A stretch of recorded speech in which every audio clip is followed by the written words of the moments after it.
The 7 levels of return on investment in digital advertising. A major problem advertisers have with digital advertising is that they often fail to realize a return on their investment.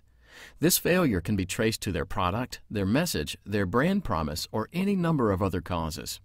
One way to capture a return on an advertising investment is to capture multiple levels of return. Here are 7 different levels for increasing the return on investment in digital advertising. First, an advertising campaign almost always has some value in branding through the exposure of hundreds of thousands of online impressions. However, very few advertisers are ready to invest simply in the branding return because it's typically not tied closely enough with revenue.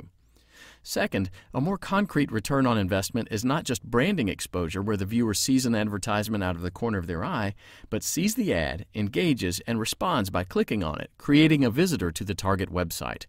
This heightened awareness of your product greatly multiplies the user's propensity to buy. But even at that, a site visitor does not often enough turn into traceable revenue. Third, a very clear return comes when someone sees an ad, clicks on it, and actually has a transaction of some sort. That transaction might be a purchase, a donation, or the sharing of contact information.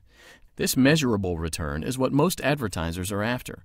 However, the problem lies with the fact that the volume of these transactions doesn't typically justify the investment because the revenues rarely exceed the level of investment in the first place. Fourth, if somebody does not purchase or donate during the first user session, there's a possibility they'll return to the website in the future and have a transaction at that point. This relies heavily on their motivation and follow-through.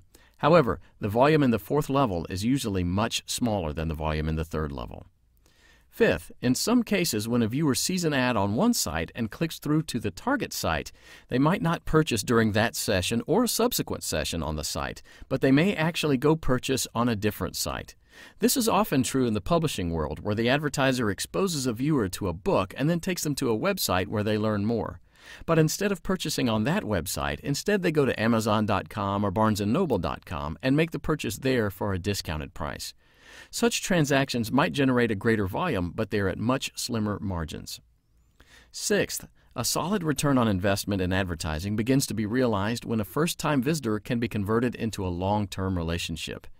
This happens when the user is impressed enough with the site or the product that they choose to share their contact information. When this happens, the user can be invited back to the website over and over again. In this case, a one-time visitor can be converted into a lifetime customer. Just be sure you followed the proper opt-in permission to send them more emails. 7. It's important to note that building a list is not the end of the objective. Surprisingly, many advertisers make the mistake of investing in building a list, but they never actually engage the list. If you build it, you must engage it. Follow-up emails, editorial communications, and promotional emails should be sent on a consistent basis in the weeks and months to follow. If an advertiser invests $20,000 and gets 5,000 one-time visits, it's not likely that a sufficient return on investment will be realized.